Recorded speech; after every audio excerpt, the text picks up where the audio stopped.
La lutte de Mercedes cette année était bien réelle. Personne n'aurait pu l'imaginer quelques années auparavant. Certains analystes considèrent qu'il s'agit d'un problème temporaire qui sera certainement résolu en 2023. D'autres ne sont pas si sûrs. Ils pensent que Mercedes ne sera pas en mesure de gérer ces problèmes avec le nouveau concept de la voiture très bientôt. Et 2023 pourrait être similaire au cauchemar de cette année. Les fans étaient déçus et ils attendaient des résultats. Mais il semble que cette saison se termine sans aucune victoire de course pour les Silver Arrows. Lors d'une récente interview, Lewis Hamilton, le 7 fois champion du monde, s'est montré à la fois enthousiaste et confiant en déclarant que son équipe sera bientôt au sommet. Mais les analystes et les experts de Formule 1 ne partagent pas le même avis, surtout en ce qui concerne le concept de la voiture qui, selon eux, serait un vrai problème pour l'équipe. Quel est le problème avec le nouveau concept de la voiture Mercedes? Continuez à regarder pour le savoir. Comme nous l'avons dit précédemment, Hamilton trouve que l'expérience de l'échec de son équipe cette année est quelque chose de nouveau, mais pas la fin du monde. Interrogé sur le record qu'il a failli battre de gagner des courses chaque saison,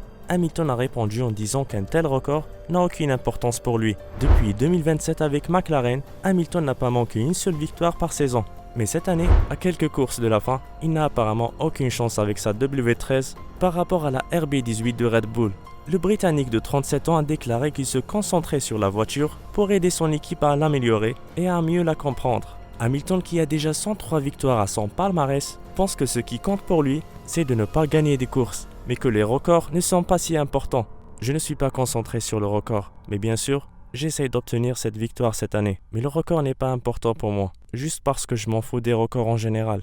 Avec un peu de chance, la course à Singapour ce week-end conviendra à leur W13. Cependant, Hamilton a déclaré ne pas pouvoir comprendre son changement de performance à chaque fois et être surpris. C'était une surprise quand nous sommes montés à la voiture, et la voiture se sentait tellement mieux que à Aspea, genre complètement différent du week-end précédent. Mais j'espère que plus souvent qu'autrement, ça a l'air comme à Budapest et Zandvoort pour le reste des courses. En regardant les scores de la saison dernière, l'équipe basée à Brackley a poussé Red Bull jusqu'à la fin, avec Hamilton remportant 8 victoires de course pour terminer deuxième au championnat des pilotes. Mais personne ne pouvait s'attendre à un tel retour cette saison. Ils prédisaient tous une saison de vengeance, mais les nouvelles réglementations ont montré un début très faible.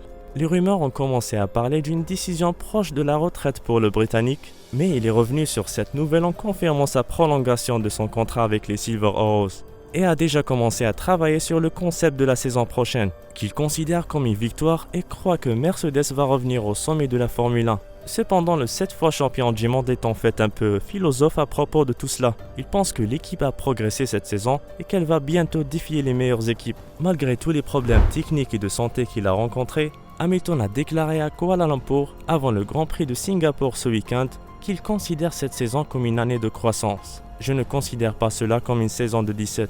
Je pense que cette année a été une année de croissance. Ce fut une bonne expérience pour tous. Il y a 6 courses restantes, donc il y a 6 opportunités.